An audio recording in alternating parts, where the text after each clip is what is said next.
Film ini mengisahkan seorang pembunuh bayaran bernama Joe Flood yang setiap kali menyelesaikan misinya sering mendapat serangan terutama di bagian kepala hingga mendapat diagnosa dari dokter bahwa Joe telah mengidap penyakit aneh dan akan segera mati dalam hitungan bulan.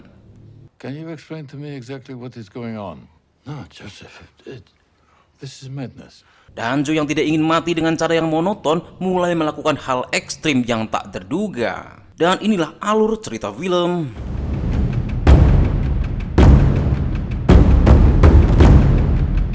Pada awal cerita terlihat seorang pria yang memiliki tampang seperti pemain SmackDown sedang menjalankan tugasnya sebagai pembunuh bayaran yang sedang menargetkan seorang pejabat korup yang suka menggunakan zakat.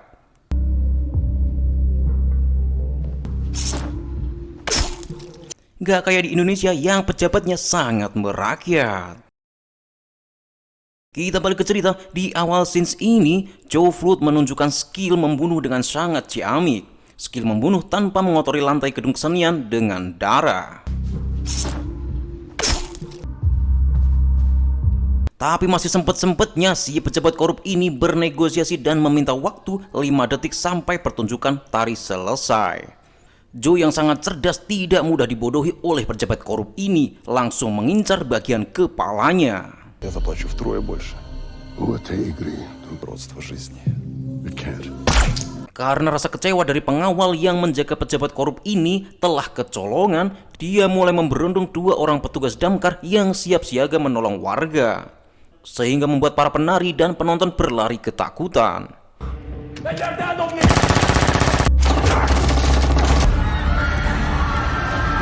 Dan inilah pertemuan pertama sepasang sejoli antara Joe dan Maisie yang terjatuh akibat penonton yang berlarian karena ketakutan.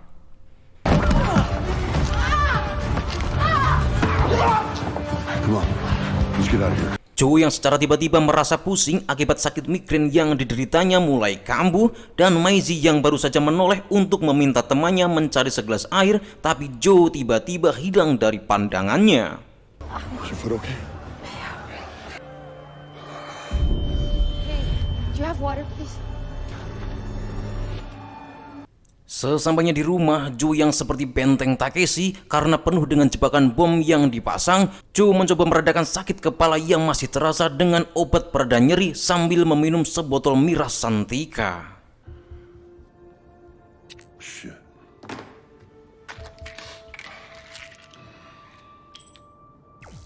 Karena keluhan sakit kepala yang sering tiba-tiba kambuh, Joe meminta dokter langganannya untuk meronsen otaknya yang dia pikir adalah gagar otak karena sering dihantam dengan benda tumpul. Man up, soldier. You know, in all the years, Joe, how many hits? Yeah, I guess I've had my bell rung a few times. Joe yang sedang membutuhkan uang untuk membayar cicilan akhirnya menemui Zevi yang notabene-nya adalah penyalur jasa pembunuh bayaran untuk mencairkan dana hasil pembunuhan Joe yang sebelumnya. In this game, you wouldn't know what target to shoot. The $750,000 you just made, minus my commission. Setelah pembicaraan hangat antara kedua sahabat ini, Zevi menyarankan Joe untuk menikmati hidupnya dengan mencintai seorang wanita yang bisa memberikan ketenangan dalam hidupnya. Who knows where you'll meet her? Just get me another gig. Making a living that you forget to make alive. Joe yang ternyata adalah seorang pria yang baik hati, berjiwa besar, berniat mengembalikan ponsel Maisie yang terjatuh ketika chaos di gedung seni akibat pembunuhan yang dilakukan oleh Joe. Show me where to look and tell me what we love. Belongs to one of your dancers. Thanks. Dan Maisie yang merasa tertarik kepada Joe ingin mengajaknya makan malam sebagai ungkapan terima kasih telah menolong dan mengembalikan ponsel Maisie. Karena sebenarnya itulah rencana laki-laki untuk mendapatkan seorang gadis yang diinginkannya. Ayo, ngaku. As a thank you. Just give you my number. I have to get back to rehearsal, but I'll be done. Maze. Macy. Sesampainya Joe di rumah berusaha merangkai kata untuk mengajak Maisie makan malam. Seperti pria pada umumnya, Joe mengalami kesulitan dalam mengawali pembicaraan dengan gebetannya. Good to see you today. Good to see you today. Sup? Hari demi hari berjalan dengan sangat mudah dengan memperlihatkan pekerjaan seorang pembunuh bayaran dan penari balet yang ditampilkan secara bersamaan.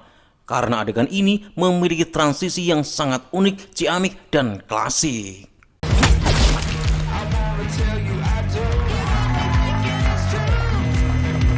Pada perbincangan kali ini memperlihatkan Joe dan Zevi yang sedang membahas rencana pensiun dari pekerjaan Joe yang sangat ekstrim. Karena telah menemukan cinta sejati yang tentunya adalah Maisie. She's a dancer. Yeah, her name's Maisie. There's two ways out of the killer's game, Joseph. You walk away clean. Zevi yang merasa Joe layak mendapatkan kebebasan karena menjalankan pembunuhan dengan sangat bersih menyarankan Joe untuk berkata jujur dengan Maisie agar Joe bisa diterima tanpa ada kebohongan. Sharon was just giving me some very insightful advice. Can see where you're retiring. All of it. I told Sharon everything. Setelah perayaan ulang tahun Joe yang dirayakan bersama Maisie, Zevi, Sharon, dan yang lainnya, Joe harus menghadapi kenyataan yang sangat pahit karena dokter telah memvonis bahwa Joe telah mengidap penyakit langka yaitu Creutzfeldt-Jakob. You have Creutzfeldt-Jakob disease, headaches, blindness, and diminished mental capacity. Sebagai catatan, penyakit ini adalah penyakit yang menimbulkan rasa sakit di kepala yang sangat amat parah, penurunan kapasitas mental, kebutaan, hingga hilangnya koordinasi otak. 3 separate labs and I got the same result. How long do I have? Best case, 3 months. Yang sudah diuji melalui 3 lab berbeda, yang artinya Joe memiliki waktu 3 bulan untuk hidup bersama Maisie.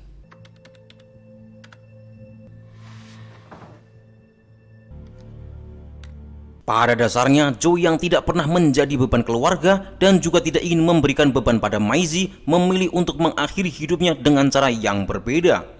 Karena menurut Joe, seorang pembunuh harus mati dengan cara yang sama. I need someone retired. Who's getting retired? Me. Joe yang mencoba meminta bantuan kepada Zevi untuk membuat pengumuman target atas dirinya sendiri, Zevi menolak karena berapapun uangnya, Zevi tidak akan membunuh teman baiknya. No, Joseph, this is midnight. Not for 2 million, not for 22 million. Setelah penolakan yang dilakukan oleh Zevi, Joe mendatangi kantor Antoinette, orang yang memiliki jasa yang sama dengan Zevi. Tapi bedanya, wanita ini sangat membenci Joe karena telah membunuh ayahnya. What brings Joe Flood to my door?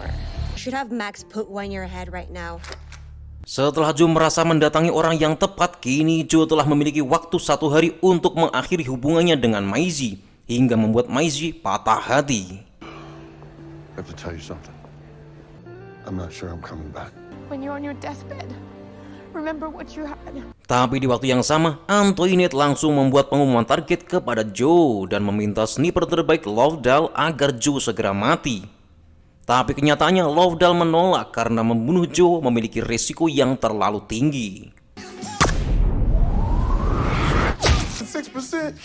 Hard pass.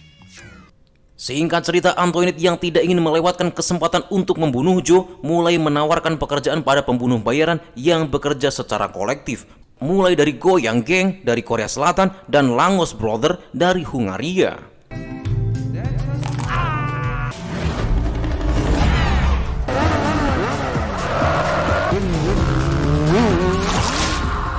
Joe yang masih bergadang sambil menunggu para pembunuh yang akan mengambil nyawanya, tiba-tiba Dr. Kagan menghubungi Joe dan mengatakan bahwa hasil tes yang diberikan pada Joe adalah palsu alias telah ditukar oleh pihak rumah sakit. Maisie, the only thing I want you to understand is You do not have Creutzfeldt-Jakob disease. Karena waktu yang sudah terlalu mepet, akhirnya datang kandidat pertama dari geng goyang yang akan menjemput nyawa Joe di rumahnya. Leading a long and healthy life. clock starts at midnight. Dengan tingkah laku yang super kocak dan meskipun mereka sudah diperingatkan oleh Joe bahwa kontrak telah dibatalkan karena kesalahan teknis, tapi karena geng goyang masih butuh tambahan biaya untuk beli popok bayi, mereka tetap melakukannya meskipun dengan resiko kematian yang sangat mengerikan. Go Young.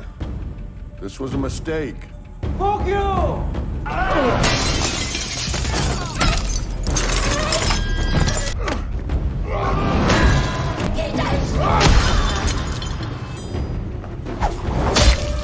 Setelah Joe membunuh geng goyang dengan cara yang mengerikan, Joe mencoba menghubungi Antoinette untuk membatalkan kontrak yang dibuatnya. Tapi yang terjadi, Antoinette malah memperluas informasi sampai ke seluruh benua dan malah menambahkan harganya menjadi 2 kali lipat karena kebencian yang terlalu mendalam kepada Joe atas kematian ayahnya. Korean's a little rusty. You calling from heaven or hell? But events have gathered a momentum of their own.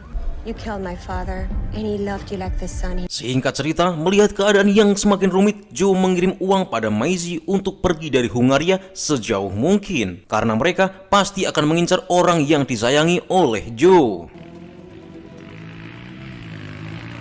I'm gonna send you some money. Use it to go wherever you want. Kembali pada cerita, kini muncul penantang kedua dari Langos Brother yang akan mengambil nyawa Joe dengan menggunakan ciri khasnya, yaitu motor trail. Tapi sayangnya, mereka berdua mati terlalu mudah di tangan Joe. I know how it works.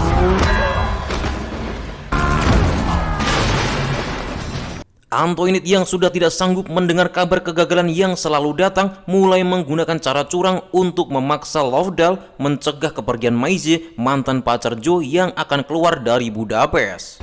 Speak. I'll keep it brief. Send some data. Love, doll, practice. Joe yang sedang berkunjung di rumah Zevi berharap memiliki senjata untuk pertahanan diri meskipun hanya sedikit, tapi Joe masih merasa bersyukur. Pada adegan ini memperlihatkan Sharon yang melihat Joe kelelahan mulai memberikan sedikit terapis yang biasa hampir mematahkan leher suaminya. Tapi yang mengejutkan, penyakit yang divonis oleh dokter akan merenggut nyawa Joe dalam waktu 3 bulan bisa sembuh dengan pijat abal-abal dari Sharon. You've paralyzed the poor man. My headache's gone! Maisie yang selesai bersiap-siap untuk pergi setelah mendapatkan transfer uang sejumlah 5 juta euro langsung dihadang oleh Lovedale dan pria krempeng yang bernama Money, keponakan Antoinette. Dengan sangat mudah, Lovedale membawa Maisie dan Money yang kehilangan telurnya. See Mr. Flood. Pada adegan selanjutnya, Antoinette yang mengetahui lokasi Joe yang kini berada di sebuah kastil langsung membuat para pembunuh bayaran datang ke lokasi tersebut. Yang ternyata itu adalah jebakan yang diharapkan oleh Joe dan Zevi untuk mengakhiri semua masalah ini. Joe Flood may think he can hold off a few assassins. Your plan worked? Dan di tempat inilah yang menjadi saksi pertarungan yang sangat amat brutal. Berbagai grup pembunuh bayaran mulai berdatangan, mulai dari Mackenzie Brother, Party Girl, dan Botas, hingga perceceran daging manusia di mana-mana akibat kematian mereka yang dibunuh oleh Joe Flood. What's that smell?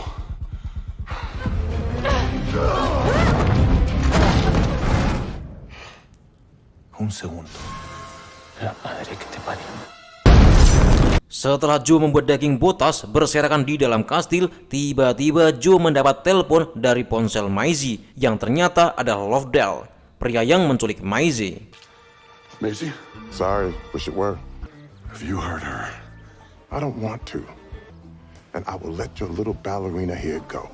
Lovedale yang berharap bisa membunuh Joe dengan mudah harus berakhir diseruduk banteng besi dari belakang karena mempercayakan Maisie pada Money, bocah magang yang baru belajar bertindak kriminal. I'm gonna call my associate and have her brought down here. Di tengah perjalanan kabur Joe dan Maisie, Joe berusaha jujur pada Maisie tentang pekerjaan dan hobinya sebagai pembunuh bayaran internasional. Setelah mendengar kebenaran itu, membuat Maisie yang ternyata sedang hamil secara tiba-tiba tak sadarkan diri karena luka tembak di bagian kiri leher. It turns out I was misdiagnosed. What? I'm pregnant, Joe. Maisie? Joe yang merasa panik mengetahui hal itu berupaya menggendong Maisie untuk pergi ke sebuah gereja Katolik di sekitar area terdekat. Dan disinilah ketika Maisie sadar, Joe langsung mengajak Maisie melangsungkan pernikahan dengan dibantu oleh pastor dengan mas kawin sebuah ring denator dari granat. Will you marry me?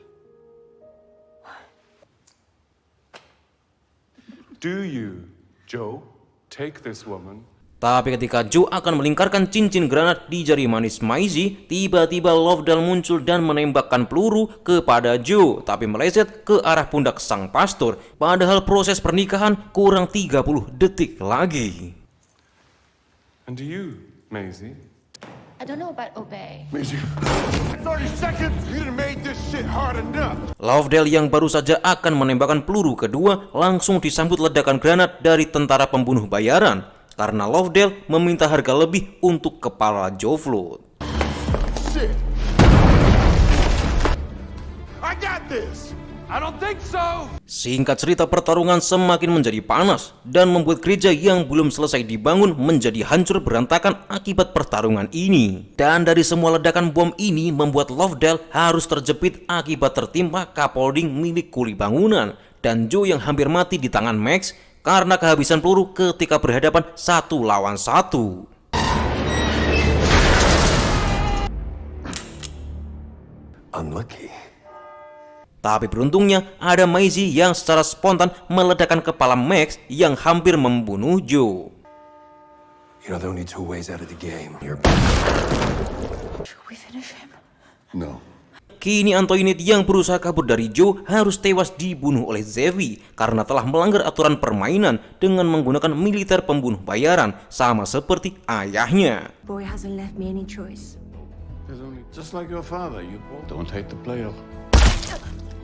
Hingga di akhir film Joe bertanggung jawab dan membangun kembali atas hancurnya gereja karena pertempurannya dan mengulangi pernikahannya dengan Maisie di gereja yang sama. Subscribe.